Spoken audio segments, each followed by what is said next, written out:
Hatid sa inyo ng new best ever Sunsilk, Western Union at Tide.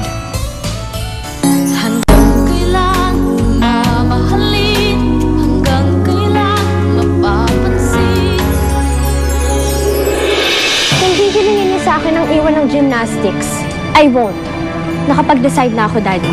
Hindi ko na alam ang gagawin ko eh. Gusto ko maging okay tayo. Pero pakiramdam ko, inilalayo mo ang sarili mo sa akin. Kailangan pa niyang i-prove sa akin na ako talaga yung love niya. Pero hindi pa rin ligtas sa akin yung nitang mo.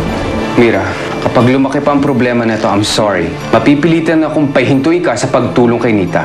Ang pakiramdam ko, tingin mo doon sa bata, parang hindi pa mangkin eh. Parang isang anak. Ang titigas talaga ng mga ulo ninyo. Sulat lang ang hinihingi ko sa inyo, ito pa ang ginawa ninyo. Magmula ngayon, ayoko nang mag-uusap kayo. At ikaw, Negrita, ililipat na kita ng eskwelahan. Humanda ka. Ano? Ililipat niyo po siya? Ate, importante lang daw. Sino ba yan? Ang aga-aga? Ang totoo po niyan, ako po ang may kasalanan. Nadamay lang si Nita. Grabe, ang dilim, no? Oo nga, brown out. Ayun, nagsusungit pa rin yung matandang administrator. Parang pinaghihinitan talaga si Nita eh. Sobrang si ako talaga, tita. Biruin mo, nakagawa ako ng paraan makasama si Prince. At nagamit ko pa si Nita. Ako, ipagdadasal ko pa na sana hindi ka na niya api-apihin. Hindi ka niya saktan.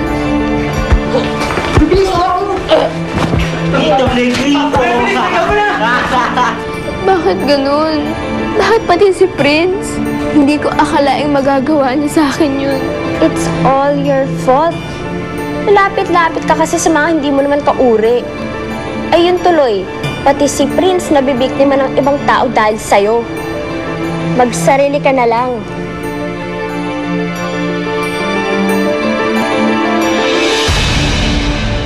Ma, sigurado ako si Jess na may gumawa sa akin ito. Tama na sabi eh. Wala ka namang ebidensya. Ma, ako naman tagal lagi na pinagtitripan eh. Tapos sinita ang target nila. Sigurado ako, pag nakita ko talaga yung mga yon. Anong gagawin mo? Prince, ha? Sinabi ko na sa'yo dati pa. Layuan mo na si Nita. Hindi naman mangyayari ito kung lumayo ka na sa kanya dati pa. Ma, hindi niyo kilala si Nita.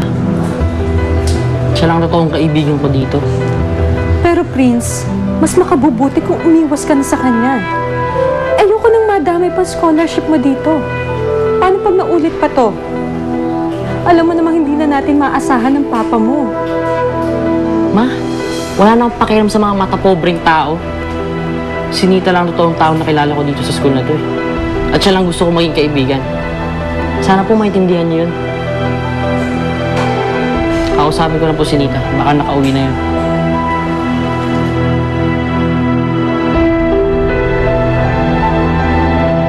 Kala niya, friend na niya si Prince. Yun pala, niloko rin siya. Biruin yun, naglagay ba naman ng uling sa muka? Magkakulay tuloy sila ni Nita. Ayun, tumakbo siya at umiyak ng umiyak. Good evening! Anak, alam mo, binili kita ng favorite chocolate cake mo. May nadaanan kasi kami along the way eh. Thanks, Mommy. Misty. Naku, Mommy. Hindi ko pala pwede kainin to. Sabi kasi ng coach ko, kailangan ko i-watch yung weight ko eh. Sorry. Ganun ba? Speaking of which, kailangan na namin umalis ni Misty. Baka naghihintay na si Roberta, sweetie. Okay. Bye, everyone. Bye, tita. Bye, tita. Bye, Dad. Bye, Mommy. Teka, sandali. Hindi ka na magdidila dito? Kina Tita Dan na lang. Kasi mag-order naman siya ng food mamaya eh. Sige. Bye, Tita. Bye. Let's go. Bye, Lola. Bye, sweetheart. Bye, Art. Bye. Oh, Tita, excited na ako. Let's go.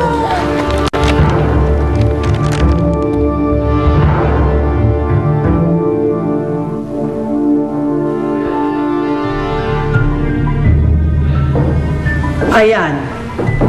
Eh di walang problema dahil magkahiwalay kayong dalawa.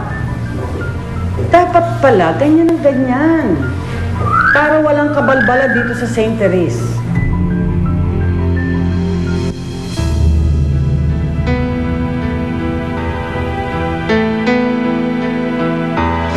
Alam mo, Mira, akala ko si Misty lang nakakaramdam yung pagiging close mo kay Nite. But I was wrong. Misty is correct. Minsan nga, Mira, ang tingin ko, parang hindi pamangkin tingin mo sa kanya eh. Parang isang anak. Hindi ko na alam ang gagawin ko eh. Gusto ko maging okay tayo. Pero pakiramdam ko, inilalayo mo ang sarili mo sa akin. Gusto ko pong maramdaman na importante ako sa'yo. More than that, Nita girl.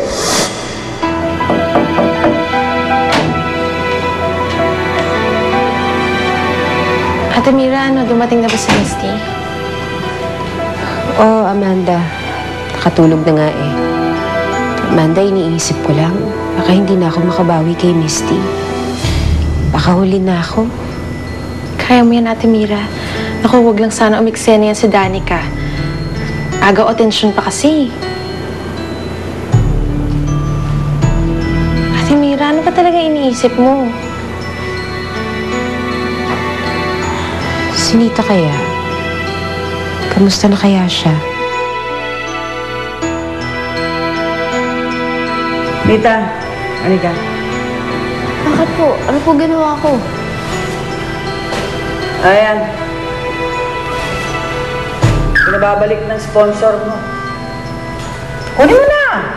Pero ang oras at tuminog uli yan. Kumpiskado uli sa akin yan, ha? Tandaan mo, ayoko na maingay dito. Maraming salamat po, Ma'am Segunda.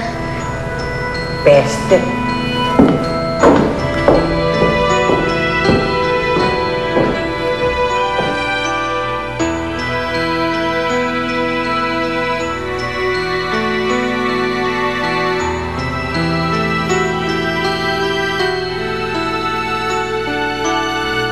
Ano, gusto mo bang kausapin si Nita?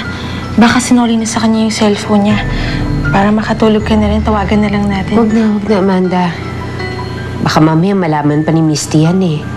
Tsaka iniisip ko, ayoko nang makialam sa buhay ni Nita. Kailangan ko mag-focus sa pagbubuo ng pamilya ko. Ayokong tuluyang masira yung nasimulan ko na.